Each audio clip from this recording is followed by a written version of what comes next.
Mon podcast IMO.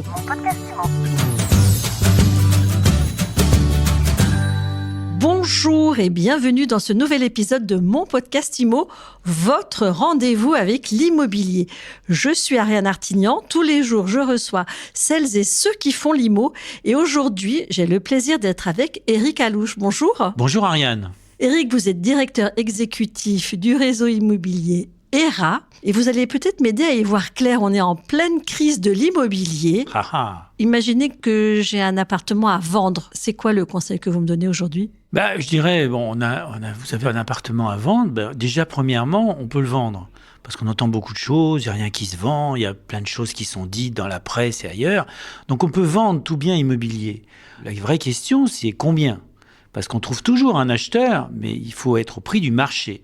Alors effectivement, beaucoup de vendeurs aujourd'hui, après une période d'euphorie où tout se vendait à n'importe quel prix ou quasiment, on arrive à une situation un peu plus cohérente, je dirais, en termes de prix. Puisque le prix, je rappelle, est fait en fonction de l'offre et de la demande. Aujourd'hui, il y a un petit peu moins d'acquéreurs, tout simplement parce que les taux qui étaient, il n'y a pas très longtemps, il y a 2 ans à 1%, aujourd'hui, ils sont plutôt à 4%, même s'ils descendent un petit peu en ce moment. Donc forcément, on a désolvabilisé beaucoup d'acquéreurs qui ont moins d'argent. Donc partant de là, le bien ne peut pas être vendu le même prix que ce qu'il était vendu hier. Et il faut donc, le petit conseil que je donne, c'est premièrement faire estimer le bien immobilier par un professionnel, parce que c'est extrêmement important d'avoir le bon prix, parce que sinon on perd du temps, tout simplement. Si le bien est trop cher, on ne le vend pas. Et se faire expliquer comment le professionnel arrive à ce prix. Chez ERA, on a ce qu'on appelle la multi-expertise, qui effectivement détermine 4 critères qui permettent d'arriver à une estimation. La première, c'est l'évaluation comparative de marché. La deuxième, c'est la valeur locative du bien. La troisième, c'est une analyse de pertinence. Et ensuite, il y a une discussion aussi avec les collaborateurs de manière à arriver à un prix qui soit le plus juste au regard de sa vendabilité, entre guillemets. Alors, ce prix le plus juste, il est quand même en baisse par rapport, on va dire, à il y a 2 ans. Le pouvoir d'achat, il a baissé de 25%, grosso modo. Les prix n'ont pas baissé d'autant. On peut se dire peut-être qu'ils ont encore un potentiel de baisse et du coup, j'ai peut-être intérêt à attendre. Alors, ce qu'il faut bien comprendre, c'est que si le vendeur vend son bien immobilier, très souvent, il rachète derrière. Donc, s'il vend moins cher, il rachètera moins cher. Donc, il ne va pas perdre forcément d'argent derrière. Ça, c'est certain.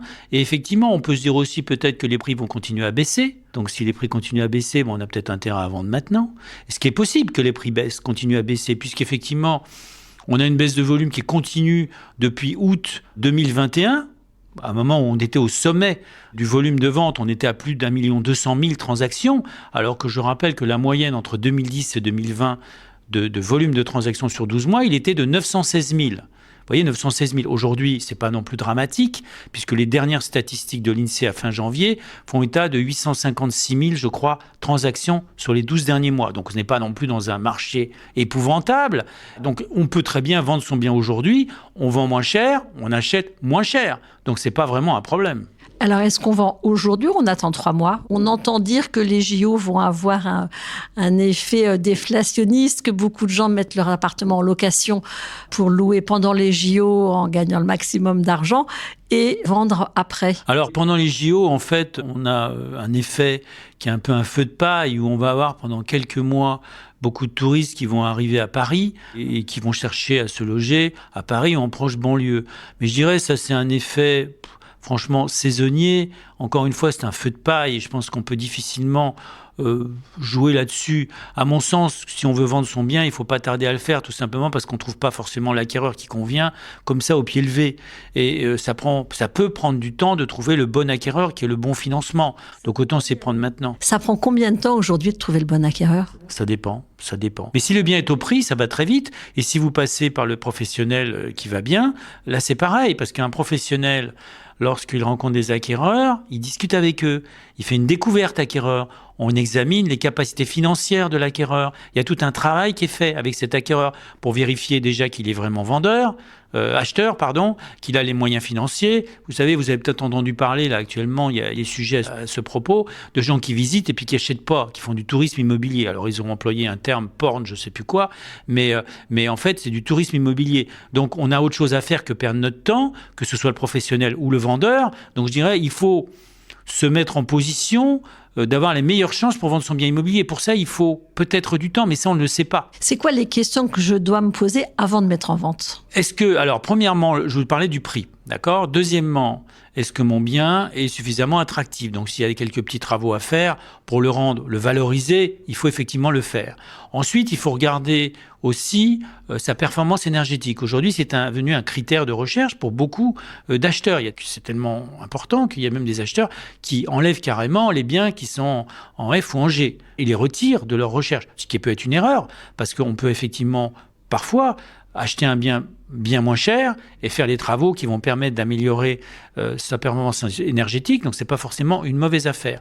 Donc, il faut regarder ces 3 éléments. Il faut aussi regarder, encore une fois, l'estimation, écouter le professionnel, être prêt à réagir. Et puis aussi, très souvent, on rachète derrière. Donc, quand il y a cette situation d'un vendeur qui va racheter derrière, il y a souvent un problème de vente en cascade parce qu'il faut effectivement qu'il se reloge derrière. Donc, il faut penser à toutes ces situations. Bon, alors justement, on fait la transition. Est-ce que c'est le bon moment pour acheter maintenant ? On pourrait se dire, attendez, effectivement, là, les taux sont élevés, les taux vont peut-être baisser. Oui, les taux vont peut-être baisser. Les prix vont peut-être baisser aussi. Les prix vont peut-être baisser. Donc on peut se poser la question, mais là c'est pareil, est-ce que je vais trouver le bon bien au bon prix ? C'est pas toujours évident. Vous voyez, je pense que quand on trouve le bien qui correspond à notre recherche, il faut l'acheter. On n'achète pas un bien parce qu'on achète un prix. On achète un bien déjà en premier lieu parce qu'il vous plaît.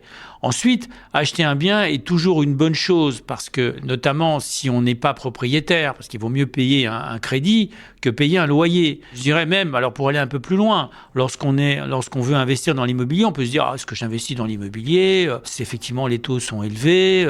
Est-ce que c'est une bonne idée ? Est-ce que je place pas en bourse, etc.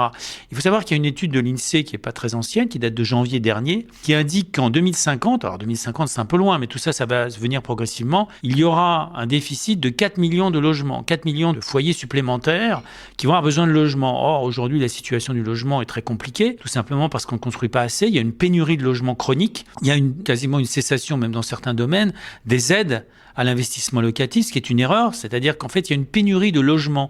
On voit aussi aujourd'hui que le neuf souffre énormément, il y a beaucoup de programmes qui sont gelés, ça veut dire qu'on ne produit pas assez de logements. Cette situation-là d'insuffisance de production de logements, au regard de cette augmentation de demande, va faire que la demande locative va augmenter. Aujourd'hui, elle est déjà très importante. J'ai discuté à midi avec des agents immobiliers qui me disaient que c'était très difficile aujourd'hui de trouver des biens à louer.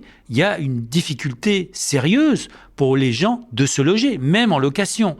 Donc je dirais, investir dans l'immobilier est un bon plan dans l'avenir. Sur le long terme. Sur le long terme, avec effectivement des prix qui de toute façon vont pas baisser, puisque effectivement, on est dans un schéma de rareté, d'insuffisance de location. S'il y a une insuffisance de biens, forcément les prix montent, c'est mécanique. Alors, dernière question. Tout à l'heure, vous avez parlé des passoires thermiques. C'est un bon plan d'investir dans une passoire thermique aujourd'hui ? Ça peut être un bon plan. Il faut regarder de près. Il faut faire effectivement des estimations. Il faut ressortir sa calculatrice, comme je dis très souvent, de regarder le montant des travaux qu'il faudrait mener pour arriver à gagner peut-être 2 classes, 1 ou 2 classes, ou d'être au minimum en D, puisque effectivement, si on est en D, bon, déjà on peut moins embêté à terme par ces obligations-là, et il faut regarder ça, faire une estimation, peut-être aussi négocier avec le vendeur en lui disant le prix est à ce qu'il est, aujourd'hui si je fais des travaux, ça va me coûter tant, est-ce que vous pouvez faire un petit effort ? Il y a une négociation qui est possible, mais ça peut être une bonne affaire. La décote, elle est de combien au-delà du coût des travaux ? C'est le coût des travaux en fait, cette décote. C'est juste le coût des travaux ou... Pour moi, oui, c'est juste le coût des travaux. Et après, si on va négocier avec un vendeur, il faut avoir des raisons précises de négocier. On ne dit pas, voilà, écoutez, je vous négocie, ou alors c'est pas pertinent. Il faut une bonne raison pour négocier. Mais on a aussi des gens qui aujourd'hui peuvent acheter un bien pour y loger eux-mêmes, qui seraient en F ou en G, ce qui leur permet d'avoir un bien peut-être de plus haut de gamme que ce qu'ils prévoyaient, de faire les travaux à terme, dans la durée, et donc ça peut être aussi un bon plan. Parce qu'eux, ils ont le droit de l'habiter. Exactement, on peut habiter, on ne peut pas louer, mais on peut habiter. Merci beaucoup Éric Alouche, merci pour tous ces bons conseils, et je rappelle que vous êtes directeur exécutif du réseau ERA. Avec plaisir, merci. Et je vous dis à très vite pour un nouvel épisode de Mon Podcast Immo à écouter tous les jours sur MySuite Immo et sur toutes les plateformes. Mon Podcast Immo. Mon podcast Immo.